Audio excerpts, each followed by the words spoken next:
Yo, what's up mga parts? May red light motor po sa aking mga followers dyan. So ayan, usapang break-in tayo. Ayan, meron tayong ditong tatlong klaseng bore, ano. So ito, yung mga mumurahin na steel bore. MP at yung Motaro. At ngayon, yung nakakabit sa atin is yung Bumblebee. 68mm, 66 at 62. Ayan, kompleto na yung ating bore, no?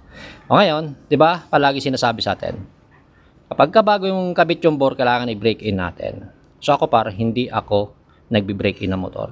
Kilala nyo. Yung matagal sa page ko, alam nyo kung anong ginagawa ko sa motor ko. Pagkakabit ng motor ko, ito 66mm, wala pang 20 km, 30 km, binabarurot ko na yan par, nang walang tigil. 2 years inabot, 2 taon inabot, kita nyo kung gaano kakinis. Walang kahit na anong gas-gas, napakakinis. Sagad kung sagad dyan, 150, pagkakabit pa lang, tumatakbo na agad ako ng 150, almost 160, nang walang tigil, hanggang 2 years. Ngayon, nagpalit na ako ng 68mm, ayan, kita nyo kung gaano pa rin kaganda yung ating 66mm, wala siyang gas-gas. So ngayon, anong ibig sabihin nun par? Tsamba lang ba yung ko? Tsamba lang ba yung pagbe-break in ko sa motor ko? Ayan, ito rin, steel bore din, MP. Ayan, wala ding gas-gas par, 62mm. Ganun din ginagawa ko dito. Pakakabit, bakbak agad. Wala nang break in. Ito, Bumblebee ko. Natakbo ko na rin to ng 100 kph. So hindi nyo lang alam, pero natakbo ko na ng 100 kph yan. Mahigit. Pero bibidyo natin, papakita ko sa inyo. Tapos titingnan natin kung magagasgas rin yan. Tingnan natin kung tatagal siya. Pero ito ngayon, ayan 2 years. Walang kagasgas, kagalos-galos. Anong ibig sabihin nito par? Tsamba lang ba yon? Para sa akin, yung pinakasagot dito is proper lubrication. So wag niyong papabayaan sa langis yung motor nyo. Kasi once na kulangan sa langis yung motor nyo at upgraded yung motor nyo, mabilis uminit yan. Ngayon, pag kulang sa langis yan, mag-overheat yung motor mo at talagang gagasgasin yung mga bore, mga cams nyo at mga internal parts ng motor ninyo. Diba? Para sa akin yan yung pinaka-sikreto talaga, yung proper lubrication. Kasi, kung sabihin mo sa akin na magagasgas yan, ano pala ito? 2 years yan para, anlibakbak yan, anlipiga. Wala kahit na anong gasgas. Mumurahin yan steel bore, Motaro. Ito mumurahin din, MP. Wala ding gasgas, 62mm. O ngayon, naka 68mm tayo, Bumblebee. So ngayon, anong magandang paliwanag dito par? Diba?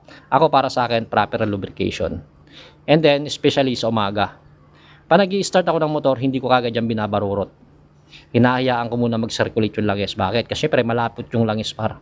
Kapag hindi pa mainit yung langis mo at binarurot mo kagad pag start mo, talagang hindi mapaproper lubricate yung mga bore mo, mga cams mo, talagang gagasgasin yung motor mo, yung bore mo. Diba? Syempre nakalagay din yan sa manual natin, diba? Bago ka gumamit ng motor, i-warm up mo muna yung motor mo bago gamitin. Bakit? Syempre para ma-proper lubricate yung mga gears ng mga motor natin, yung mga internal parts ng motor natin, diba?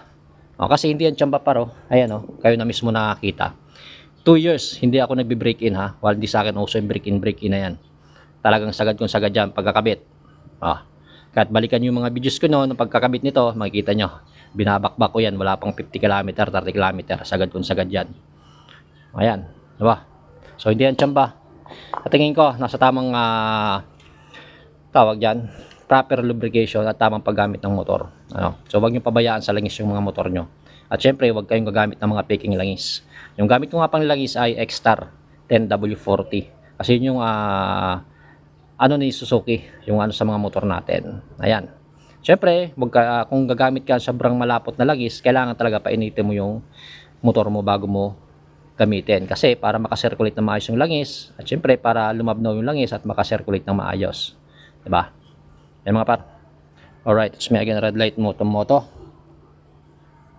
Hindi yan tsamba. Totoo yan par. Alright.